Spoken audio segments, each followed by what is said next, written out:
Madam ನಮಸ್ತೆ, ಸವಾಲ್ ಟಿವಿಗೆ ಸ್ವಾಗತ. ನಮಸ್ತೆ ಸರ್, ಹೇಳಿ. ಮೇಡಮ್, ನೀವೀಗ ಜಿಲ್ಲಾ ಗ್ರಾಮಾಂತರ ಕಾಂಗ್ರೆಸ್ ಸಮಿತಿ ಸಹಕಾರ ಮಹಿಳಾ ವಿಭಾಗದ ಸಾಮಾಜಿಕ ಜಾಲತಾಣ ಮುಖ್ಯಸ್ಥರಾಗಿದ್ರಿ. ಸೊ ಈ ಒಂದು ಹುದ್ದೆಗೆ ಬರ್ಲಿಕ್ಕೆ ಮತ್ತೆ ರಾಜಕೀಯಕ್ಕೆ ಬರ್ಲಿಕ್ಕೆ ಪ್ರೇರಣೆ ಏನು? ಸರ್ ನಮಸ್ತೆ. ಆಕ್ಚುಲಿ ನಾನು MBA ಕಂಪ್ಲೀಟೆಡ್ ಆಗಿ ಆಸ್ ಅನ್ HR ಆಗಿ MNC ಕಂಪ್ನಿಲಿ ವರ್ಕ್ ಮಾಡ್ತಾ ಇದ್ದೆ. ಸೊ ಪಾಲಿಟಿಕ್ಸ್ ಅದೆಲ್ಲ ಕೇಳ್ತಾ ಇದ್ದೆ, ಅಯ್ಯೋ ಜಗಳಾಡೋದು ಅದು ಇದು ಅಂತ ಎಲ್ಲ ಕೇಳ್ತಾ ಇದ್ದೆ. ಬಟ್ ಇಂಟ್ರೆಸ್ಟ್ ಯಾವತ್ತೂ ತೋರಿಸಿರ್ಲಿಲ್ಲ.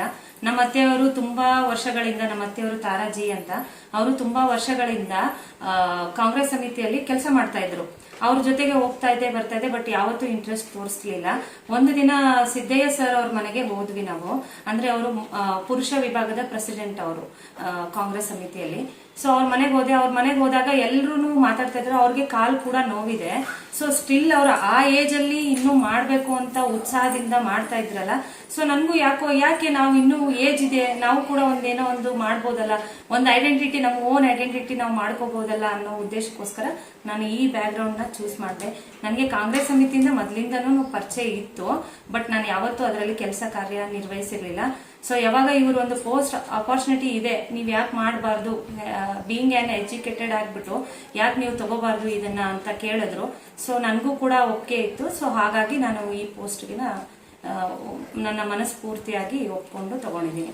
ಈಗ ಸಾಮಾಜಿಕ ಜಾಲತಾಣ ಅಂತಂದ್ರೆ ನಿಮ್ಮ ಒಂದು ಏನಿದೆ ವತಿಯಿಂದ ಈ ಕಾಂಗ್ರೆಸ್ ಪಕ್ಷದ ಪ್ರತಿಯೊಂದು ಆಟಿಟ್ಯೂಡ್ಸ್ ಗಳನ್ನು ನೀವು ಬಿಂಬಿಸುವಂತ ಸ್ಥಾನದಲ್ಲಿದ್ದೀರಿ. ಹೌದು ಸರ್. ಸೊ ತಾವು ಏನೇನು ಯಾವ ತರ ವರ್ಕ್ ಮಾಡಬೇಕು ಅನ್ನೋದನ್ನ ನೀವು ಪ್ಲಾನ್ ಮಾಡ್ಕೊಳ್ಳಿ. ಸರ್, ನಾನು ಇವಾಗ ಮೊದಲೇದಾಗಿ ಹೆಜ್ಜೆ ಇಡ್ತಾ ಇರೋದ್ರಿಂದ ನಾನು ನನ್ನ ಗುರುಗಳು ಯಾವ ತರ ಹೇಳ್ತಾರೆ, ಗುರುಗಳು ಅಂದ್ರೆ ನಮ್ಮ ಸರ್ಗಳು ಯಾವ ಮಾರ್ಗದರ್ಶನದಲ್ಲಿ ನಮ್ಗೆ ಹೇಳ್ತಾರೆ ಅದಾದ ಆಕ್ಟಿವಿಟೀಸ್ ನಾನು ಮಾಡ್ಕೊಂಡು ಬರ್ತೀನಿ. ಅದು ಒಂದೇ ಅಲ್ಲದೆ ನನ್ನ ಕೈಲಿಂದ ಹೆಣ್ಮಕ್ಳಿಗೆ ಇವಾಗೆಲ್ಲಾನು ಹೇಳಿದ್ದಾರೆ, ಎಲ್ಲಿನೂ 50% ಲೇಡೀಸ್ಗೆ ನಾವು ಈಗ ಮೀಸಲಾತಿ ಇಡ್ತೀವಿ ಅಂತ. ಬಟ್ ಎಲ್ಲಿನೂ ನೀವು ನೋಡಿಲ್ಲ, ನೀವು ಎಲ್ಲಿ ಪಾರ್ಲಿಮೆಂಟ್ ಅಲ್ಲಿ ಎಲ್ಲಿ 50% ಲೇಡೀಸ್ ಇದ್ದಾರೆ. ಆತರ ನಾವು ಕೂಡ ಒಂದು ಅವಕಾಶಕ್ಕೋಸ್ಕರ ಕಾಯ್ತಾ ಇದೀವಿ, ಬಟ್ ಎಲ್ಲಿ ಅವಕಾಶ ಸಿಕ್ಕಿರ್ಲಿಲ್ಲ.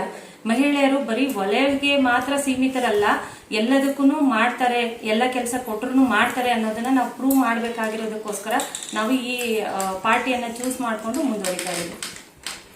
ಈಗ ನಿಮ್ಗೆ ಸ್ನೇಹಾ ಚೇತನ್ ಅವರು ಆಯ್ಕೆ ಆಗಿದ್ದಾರೆ ಜಾಲತಾಣದ ಮುಖ್ಯಸ್ಥರಾಗಿ ಅಂತ ಹೇಳಿದಾಗ ತಮಗೆ ಯಾವ ತರ ಅನ್ನಿಸ್ತು? ಸರ್, ಫಸ್ಟಿಗೆ ನಂಗೆ ತುಂಬಾ ಖುಷಿ ಅನಿಸ್ತು.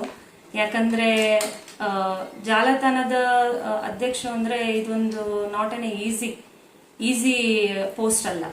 ಸೊ ತುಂಬಾ ರೆಸ್ಪಾನ್ಸಿಬಿಲಿಟೀಸ್ ಇರುತ್ತೆ ಇದರಲ್ಲಿ. ಸೊ ನಾನು ಫಸ್ಟಿಗೆ ಅಂದೆ, ಓಕೆ ನಾನು ಇದಕ್ಕೆಲ್ಲ ಕೆಪಾಬಿಲಿಟಿ ಇದೀನ ಅಂತ ಫಸ್ಟ್ ನಾನೇ ಕ್ವಶನ್ ಮಾಡ್ಕೊಂಡೆ.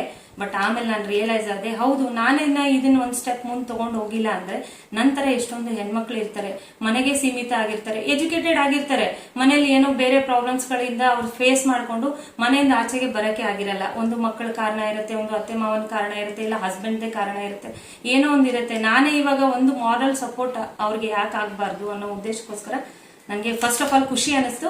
ಸೊ ನಾನು ಇದನ್ನ ಕ್ಯಾರಿ ಫಾರ್ವರ್ಡ್ ಮಾಡ್ಬೇಕು ಅನ್ಕೊಂಡಿದ್ದೀನಿ. Thank you sir.